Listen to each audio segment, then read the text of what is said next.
Bismillahirrahmanirrahim. Salawat serta salam semoga terlimpahkan kepada junjungan Nabi besar kita Nabi Muhammad Sallallahu Alaihi Wasallam. Marilah kita buka Qombel pada siang hari ini dengan membaca basmalah dulu bersama-sama. Bismillahirrahmanirrahim.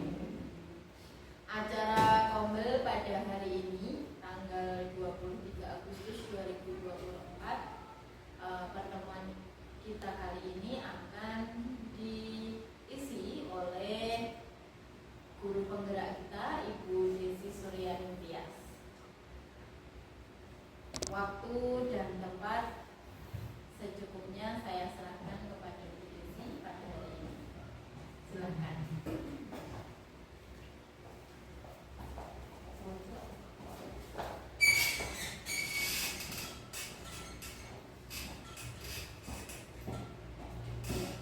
Assalamualaikum warahmatullahi wabarakatuh. Waalaikumsalam warahmatullahi wabarakatuh. Kepada yang terhormat Kepala Sekolah SD Negeri Serangan dan kepada yang saya hormati Bapak Ibu guru serta seluruh karyawan SD Negeri Serangan, sebelumnya saya ucapkan terima kasih banyak atas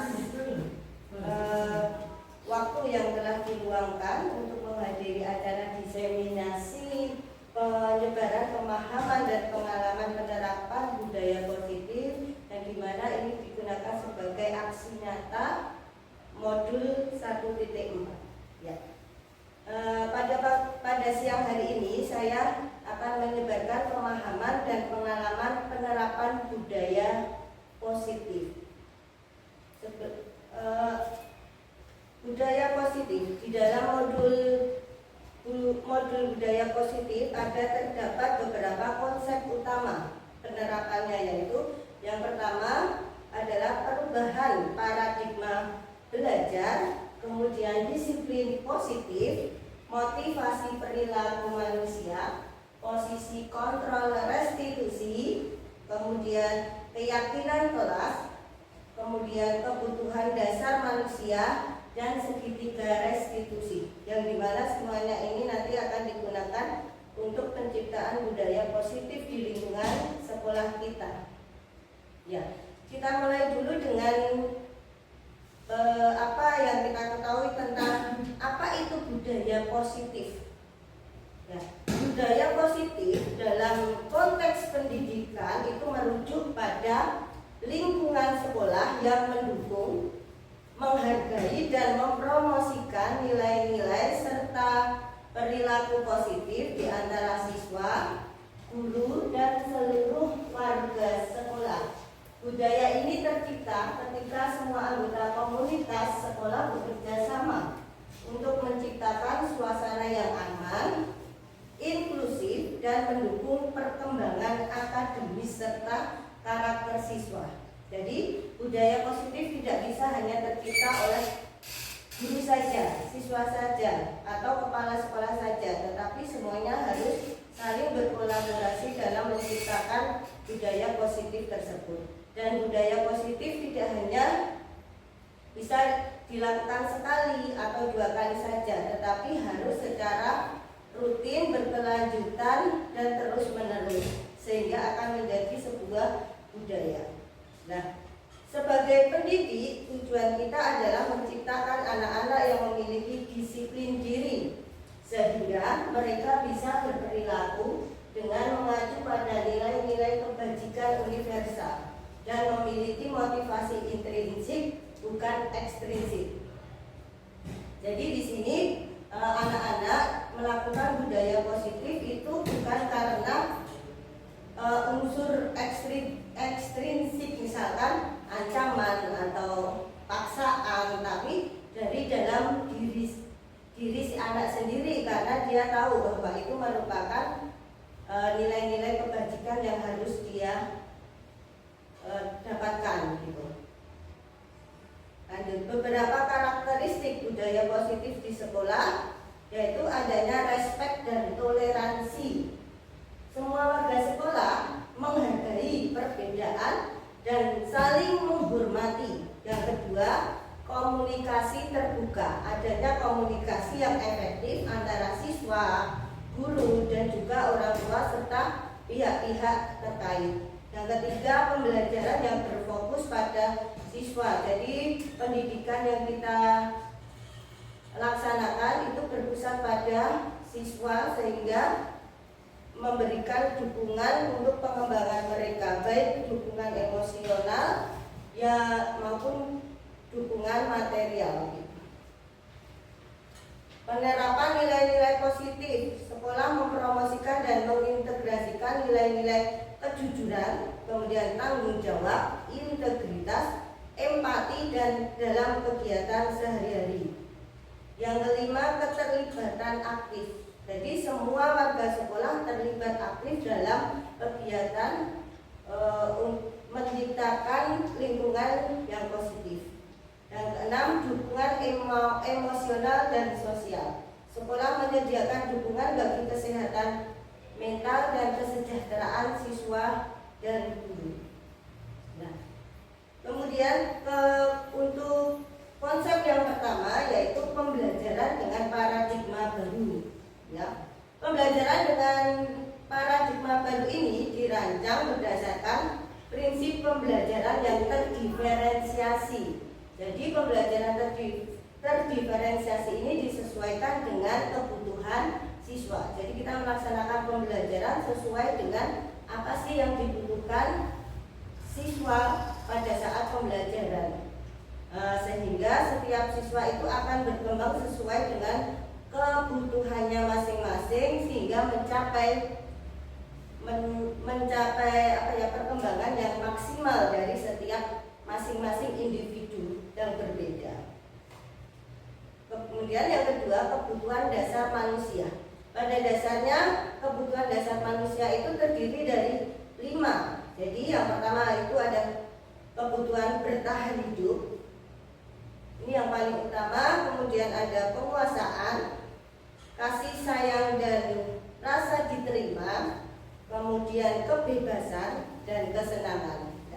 Jika salah satu dari kebutuhan hidup ini tidak terpenuhi pada anak, maka akan menghambat terjadinya budaya positif yang ada di sekolah. Kita lanjutkan dulu dengan kebutuhan bertahan hidup itu apa? Kebutuhan bertahan hidup itu kebutuhan dasar yang manusia butuhkan, anak butuhkan untuk menjaga kehidupan dan kesehatan. Mencakup diantaranya keamanan fisik, makanan, air, tempat tinggal, dan kesejahteraan emosional. Kemudian kebutuhan kasih sayang dan diterima itu adalah kebutuhan untuk merasakan cinta, kemudian memiliki hubungan yang baik dan merasa diterima serta menjadi bagian dari kelompok atau komunitas. Kemudian penguasaan atau power itu kebutuhan untuk meraih, mencapai kompetensi dan diakui atas kemampuan atau prestasi yang memberikan rasa kontrol dan harga diri. Kemudian kebebasan atau freedom itu kebutuhan untuk memiliki kebebasan memilih, mengendalikan hidup dan menjalani kehidupannya dengan otonomi atau bebas. Yang berikutnya adalah yang dibutuhkan murid adalah kebutuhan kesenangan atau fun. Kebutuhan ini adalah kebutuhan untuk mengalami kesenangan, menikmati aktivitas yang menyenangkan dan belajar dengan cara yang menghibur. Jadi sebagai guru kita dituntut untuk menciptakan pembelajaran yang menyenangkan. Nah, budaya positif di sini itu berfungsi sebagai wadah yang memungkinkan pemenuhan dari kelima kebutuhan dasar manusia tadi dengan menciptakan lingkungan yang mendukung, inklusif dan berfokus pada pengembangan holistik siswa. Sekolah juga dapat membantu siswa untuk mencapai kesejahteraan emosional, sosial dan akademis yang optimal. Nah, ketika 5 kebutuhan dasar manusia tidak terpenuhi, terutama dalam konteks pendidikan, dapatlah timbul berbagai masalah yang berdampak negatif pada pembentukan budaya positif di sekolah. Jadi pada diri seseorang secara sadar atau tidak sadar melakukan suatu tindakan dengan tujuan tertentu. Jadi motivasi perilaku manusia itu ada satu, menghindari ketidaknyamanan dan hukuman. Murid akan melaksanakan disiplin karena ia takut dihukum. Jadi dia melaksanakannya hanya karena takut dihukum. Ini merupakan motivasi ekstrinsik. Jadi bukan dari dalam diri si anak, tetapi hanya dari dorongan dari luar agar tidak dihukum. Kemudian menghargai nilai-nilai kebajikan diri sendiri. Murid melakukan disiplin diri karena sadar akan pentingnya nilai kebajikan tersebut. Ini merupakan motivasi intrinsik yang berasal dari dalam diri si anak sendiri. Jadi dia melakukannya bukan karena takut dihukum, karena dia tahu begitu pentingnya dia melaksanakan itu karena ada nilai-nilai kebajikan yang harus dilaksanakan. Itu jadi sudah kesadaran dalam diri sendiri. Kemudian mendapatkan imbalan atau penghargaan dari orang lain. Jadi melakukan sesuatu karena ia ingin mendapat imbalan, misalkan pujian atau hadiah. Ini juga merupakan motivasi yang berasal dari luar atau motivasi ekstrinsik. Nah, konsep disiplin identitas gagal ini akan merujuk pada pendekatan disiplin yang tidak efektif karena fokusnya itu hanya akan dengan memberikan hukuman atau mempermalukan individu yang pada akhirnya merusak identitas dan harga diri mereka. Ini kita niatnya ingin mendisiplinkan anak, tetapi ternyata membuat identitas gagal. Jadi merasa anak dipermalukan di depan umum, kemudian harga dirinya jadi terjatuh gitu. Kemudian konsep disiplin identitas gagal itu berupa hukuman dan penghargaan. Hukuman yang seperti apa? Hukuman yang menyakitkan, tidak nyaman, murid akan merasa takut dan bersifat memaksa. Kemudian murid menyembunyikan kesalahan dan murid menjadi rendah diri. Jadi ternyata dengan menghukum itu akan membuat murid menjadi rendah diri, tidak nyaman, kemudian jadi tadi harga diri si murid akan menjadi rendah, merasa rendah gitu.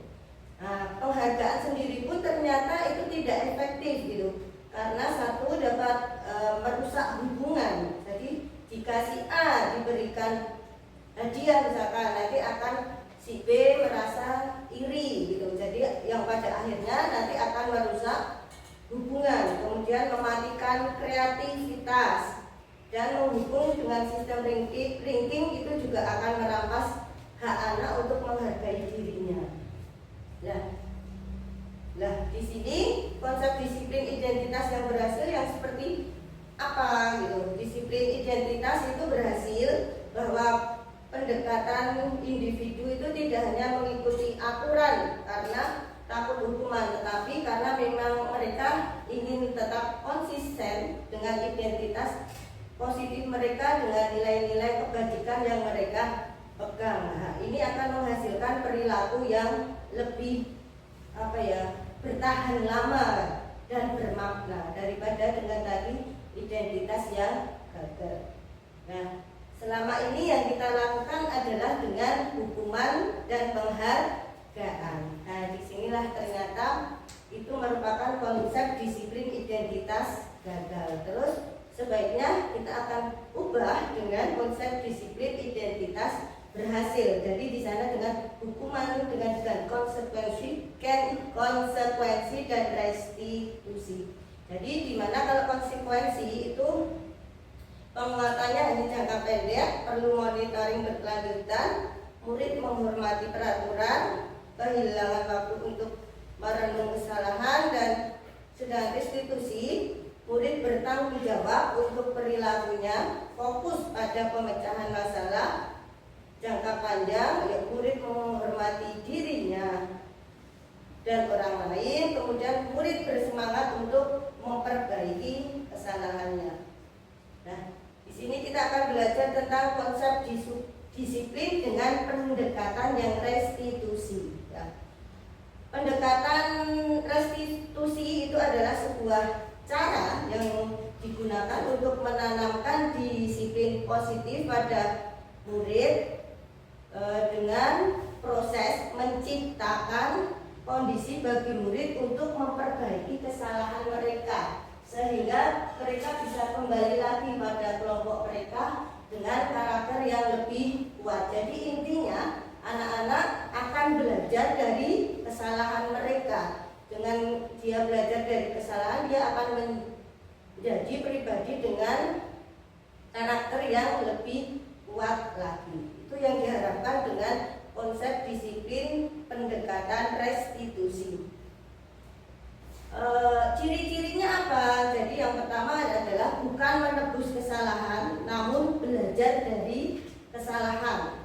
Kemudian memperbaiki hubungan. Yang ketiga, tawaran, bukan paksaan. Keempat, menuntun untuk melihat ke dalam diri, mencari kebutuhan dasar yang mendasari tindakan. Jadi kita akan bertanya kepada anak, apa sih yang mendasari kalian? Kenapa kalian melakukan hal tersebut? Dan apa yang harus kalian lakukan? Kemudian yang terakhir itu fokus pada karakter, gitu. Bukan tindakan bukan tindakan menguatkan, dan fokus pada solusi saja. Nah, perbedaannya, misalkan ini ada sebuah kasus siswa sering tidak mengerjakan PR. Kalau hukuman, jadi guru itu menghukum siswa tersebut hormat bendera selama 10 menit.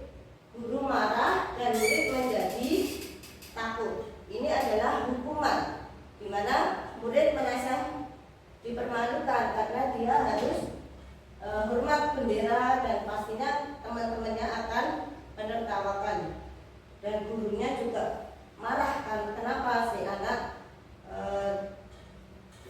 tersebut terlambat gitu ya. Ya, kemudian konsekuensi. Kalau dengan konsekuensi, guru memberikan konsekuensi untuk mengerjakan PR-nya pada saat istirahat atau dikerjakan sebanyak 3 kali lipat. Nah, guru tegas dan siswa menghormati peraturan. Kalau restitusi, dengan restitusi itu guru menanyakan keyakinan kelas atau dirinya dan membantu siswa menyelesaikan masalahnya. Guru terbuka dan siswa menghormati dirinya dan orang lain. Jadi intinya kita tidak langsung mengejudge anak itu salah, kamu tidak mengerjakan PR, tidak.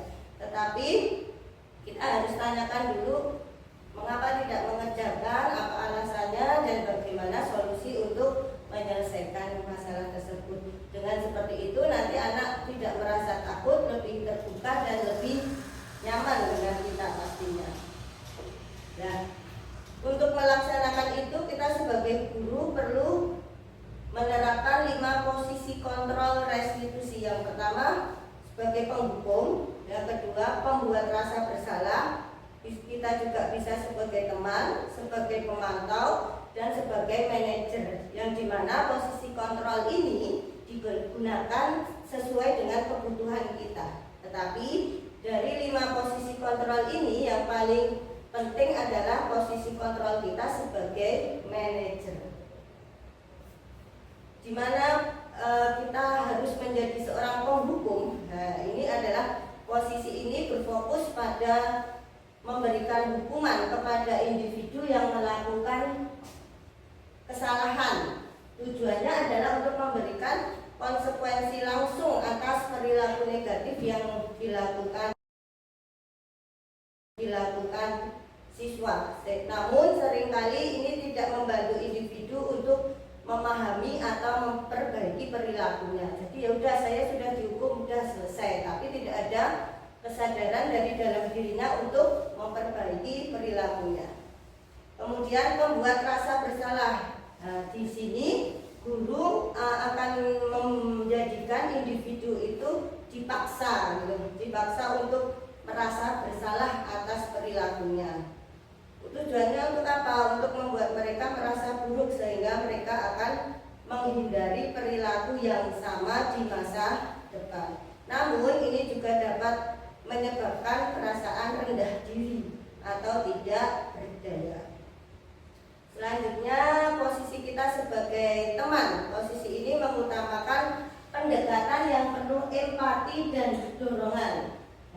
Kita memposisikan diri sebagai seorang teman yang tentunya bisa mendengarkan dan memahami individu anak tanpa kita menghakimi, tapi kita memposisikan sebagai teman yang bisa mereka bercerita dengan nyaman, dengan terbuka dengan kita, dan kita bisa memberikan masukan untuk memperbaiki perilakunya seperti apa, nanti kita akan lebih mudah.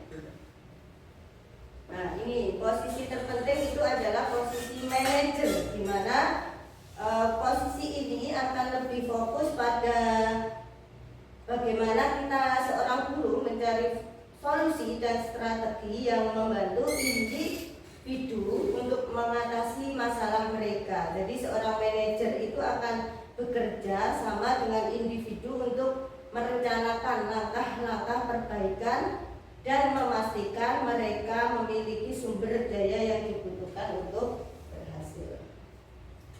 Setelah itu, posisi pemantau ini melibatkan pengawasan dan pemantauan perilaku individu yang dilakukan secara terus-menerus untuk memastikan apakah mereka tetap berada pada jalur yang benar. Pemantau ini memberikan umpan balik reguler dan memastikan bahwa individu bisa bertanggung jawab atas tindakan mereka. Nah, inilah contoh penerapan 5 posisi kontrol. Di sini ada sebuah kasus tentang siswa tidak memakai atribut lengkap saat upacara bendera. Bagaimana kita akan memposisikan diri sebagai penghukum? Kita akan berkata, patuhi aturan sekolah, lalu berdiri di depan barisan. Pembuat rasa bersalah, berapa kali bu guru harus memberitahukan ibu kecewa sama kamu. Jadi membuat anak merasa bersalah terhadap kita. Sebagai teman itu, ayolah yang tertib, buat ibu bangga. Kali ini tidak apa-apa salah, tapi besok jangan diulangi lagi. Itu sebagai teman. Sedangkan sebagai pemantau, kamu sudah melanggar apa peraturan dan konsekuensinya. Sedangkan sebagai manajer, kita tanyakan dulu apakah kamu tahu kesalahanmu. Kira-kira bagaimana kamu akan memperbaiki kesalahan ini. Jadi anak diajak bicara, kemudian berdiskusi untuk mencari solusi yang terbaik untuk masalah yang anak hadapi. Itu tentang 5 posisi kontrol. Konsep berikutnya yaitu tentang keyakinan kelas. Keyakinan kelas ini berbeda dengan peraturan kelas. Jadi sering kalau di kelas kita ada peraturan kelas. Ternyata keyakinan kelas dengan peraturan kelas itu berbeda. Kalau keyakinan kelas itu adalah nilai-nilai bersama yang disepakati oleh semua anggota kelas untuk menciptakan lingkungan yang positif dan mendukung proses belajar mengajar. Sedangkan kalau peraturan itu bertujuan untuk menjaga keteraturan, keadilan, dan kesejahteraan bersama dengan menetapkan batasan yang jelas tentang apa yang boleh dan tidak boleh. Itu peraturan. Jadi kalau keyakinan kelas ini biasanya kita lakukan dengan diskusi dengan anak. Sedangkan kalau peraturan kelas ya sudah guru aja yang menentukan kamu tidak boleh apa itu hanya sepihak dari guru saja tanpa melibatkan dari siswa. Nah, dalam pembuatan keyakinan kelas itu ada beberapa yang harus dihindari. Kalimatnya harus berupa kalimat yang positif. Jadi yang pertama, hindari kalimat negatif. Contohnya, jangan membuat kegaduhan di kelas. Kita bisa ganti dengan kalimat positif, yaitu kami menjaga ketenangan dan fokus di kelas. Nah, nilai kebajikannya adalah kami menjaga dari keteraturan. Kalimat perintah atau larangan keras, misalkan dilarang berbicara tanpa izin, kita bisa ganti dengan kami berbicara bergantian dan mendengarkan dengan baik. Di sini ada nilai kebajikan adalah saling menghormati. Kemudian kalimat yang bersifat mengancam atau menakut-nakuti, contoh, jika kamu melanggar, kamu akan dihukum. Nah, itu ada ancaman di dalam kalimat tersebut. Kita bisa ganti kalimat tersebut dengan kalimat yang membangun rasa tanggung jawab. Ada nilai kebajikan tanggung jawab di dalamnya, yaitu kami menyadari konsekuensi dari setiap pilihan yang kami buat. Jadi anak-anak menyadari kalau sudah membuat pilihan maka kita harus melaksanakan dengan sungguh-sungguh. Nah, ini adalah 9 contoh keyakinan kelas, bisa kita kembangkan sendiri. Contohnya, kami taat beribadah kepada Tuhan yang Maha Esa. Kami bersikap disiplin dan tanggung jawab. Kami saling menghormati dan menghargai perbedaan. Setiap siswa berhak merasa aman dan didukung kelas ini. Kami bekerja sama untuk mencapai tujuan bersama. Nah, di dalam nomor 5 ini ada nilai kebajikan kerja sama. 6. Kami mendengarkan dengan baik dan berbicara dengan sopan. Kami menjaga kebersihan, kerapian, kenyamanan, dan keamanan lingkungan kelas. Kemudian kami berusaha sebaik mungkin dalam setiap tugas dan tantangan. Kemudian kami saling mendukung dan membantu teman yang membutuhkan. Dan masih banyak lagi contoh-contoh keyakinan kelas yang kita buat dengan memuat nilai-nilai kebajikan.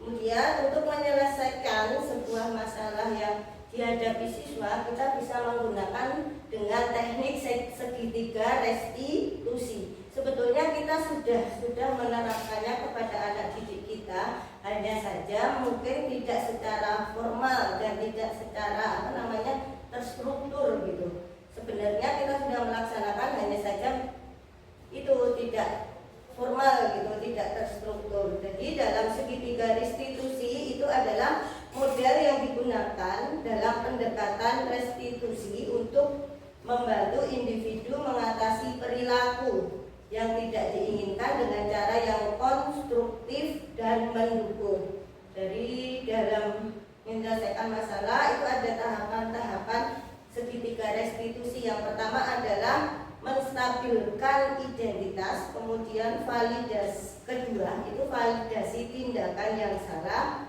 kemudian yang ketiga menanyakan keyakinan. Nah, jadi saat tahapan identitas contohnya, yaitu sebelum kita menginterogasi anak, kita harus membuat si anak merasa aman dulu, merasa dihargai terlebih dahulu, terlepas ya mereka sudah melakukan kesalahan yang telah mereka lakukan, tapi kita tetap membuat mereka merasa dihargai untuk menstabilkan identitas. Istilahnya sudah salah terus disalah-salahke, tidak, tetapi kita stabilkan dulu identitasnya. Kita bantulah si anak merasa aman dulu, kemudian merasa tidak dia yang bersalah sepenuhnya, kemudian dia bisa lebih terbuka dengan kita. Ini tujuannya adalah untuk meneguhkan identitas positif mereka dan memastikan bahwa mereka tidak direndahkan atau tidak berharga. Kemudian yang kedua dengan validasi tindakan yang salah. Validasi tindakan yang salah ini adalah bahwa kita harus mengenali dan mengakui tindakan yang salah. Di sini individu itu tadi ya beberapa hal yang perlu diperhatikan dalam segitiga restitusi, yaitu perilaku yang salah perlu dikaitkan dengan nilai-nilai atau keyakinan yang telah disepakati atau dituju, kemudian kesediaan orang untuk melakukan kesalahan dengan memperbaiki masalah tersebut. Yang ketiga, pemecahan masalah sebisa mungkin relevan atau memiliki hubungan dengan masalah yang ada. Kemudian perlu ada suatu usaha perbaikan dari pihak yang berbuat kesalahan dan perlu dikasihkan waktu dari pihak yang berbuat kesalahan. Tanyakan kapan akan mulai diberlakukan usaha untuk memperbaiki masalah tersebut. Ya. Demikian pemaparan diseminasi saya dalam penciptaan budaya positif di lingkungan sekolah. Semoga bermanfaat dan pastinya banyak kekurangan dan salahnya saya mohon maaf yang sebesar-besarnya. Assalamualaikum warahmatullahi wabarakatuh. Waalaikumsalam warahmatullahi wabarakatuh.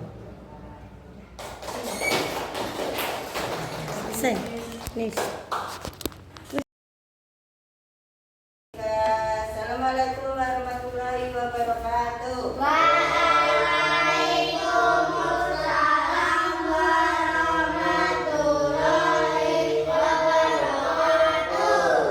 Anak-anak semuanya, hari ini kita nanti akan membuat sebuah keyakinan kelas, ya. Apa itu keyakinan kelas? Nanti kita akan pelajari bersama-sama, ya. Keyakinan kelas. Apa itu keyakinan kelas? Keyakinan kelas itu adalah nilai-nilai bersama yang disepakati oleh siapa? Oleh semua anggota kelas yang untuk menciptakan lingkungan yang positif dan mendukung proses belajar mengajar. Jadi keyakinan kelas ini nanti yang buat adalah kalian. Dan kita sepakati nanti yang melaksanakan juga kalian. Nah, apakah keyakinan kelas dan peraturan kelas itu sama? Beda. Oh beda, beda atau sama? Beda. Oh beda, bedanya gimana? Bedanya keyakinan kelas itu disepakati semua anggota kelas. Peraturan Oh. kelas itu hanya dibuat dari guru. Oh iya betul. Jadi keyakinan kelas itu adalah kesepakatan yang dibuat bersama-sama antara bu guru dan kalian. Sedangkan kalau peraturan kelas itu yang membuat hanya bu guru, yang menentukan hanya bu guru secara sepihak. Nah, mengapa keyakinan kelas itu penting? Mengapa kok penting? Satu, untuk menciptakan rasa kepemilikan dan tanggung jawab di antara siswa. Kalian yang sudah membuat keyakinan berarti kalian juga yang harus melaksanakan dengan penuh tanggung jawab. Kemudian yang kedua, meningkatkan partisipasi aktif dan kolaborasi. Yang ketiga, menumbuhkan lingkungan yang mendukung perkembangan karakter. Nah, dalam membuat keyakinan kelas, kalimat yang digunakan adalah kalimat yang bersifat positif, aspiratif, dan mencerminkan nilai-nilai yang ingin dicapai oleh semua anggota kelas.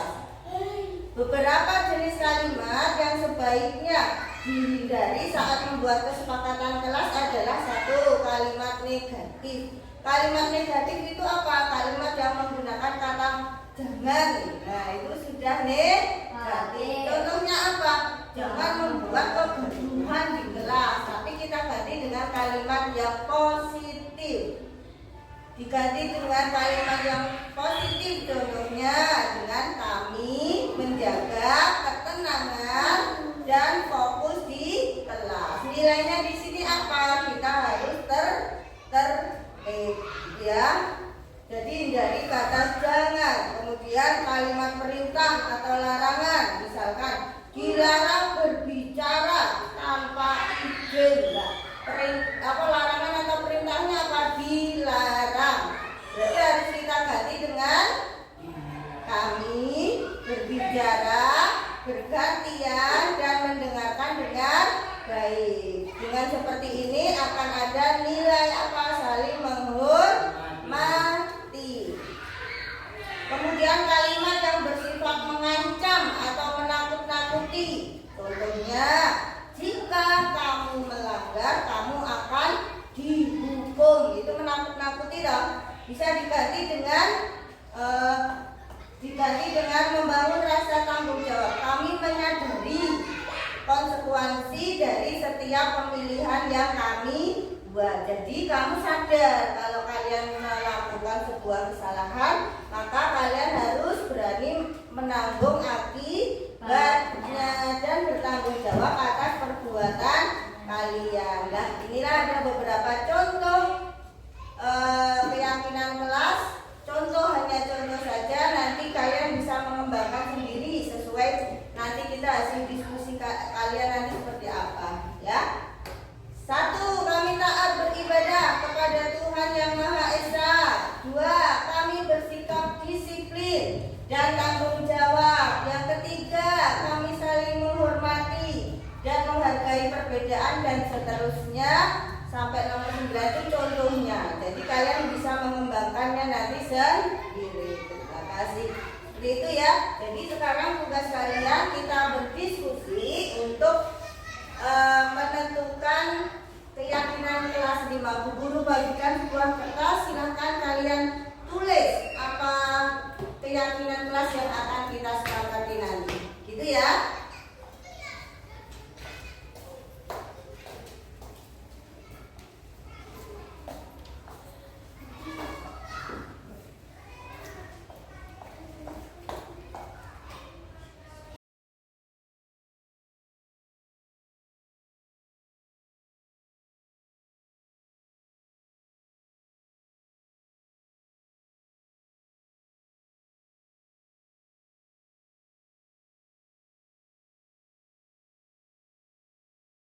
Bismillahirrahmanirrahim. Saya Putri Haryanti, guru kelas 4. Alhamdulillah tadi di komunitas belajar kami diisi oleh Ibu Desi Suryani Tias untuk mengisi aksi nyata tentang budaya positif.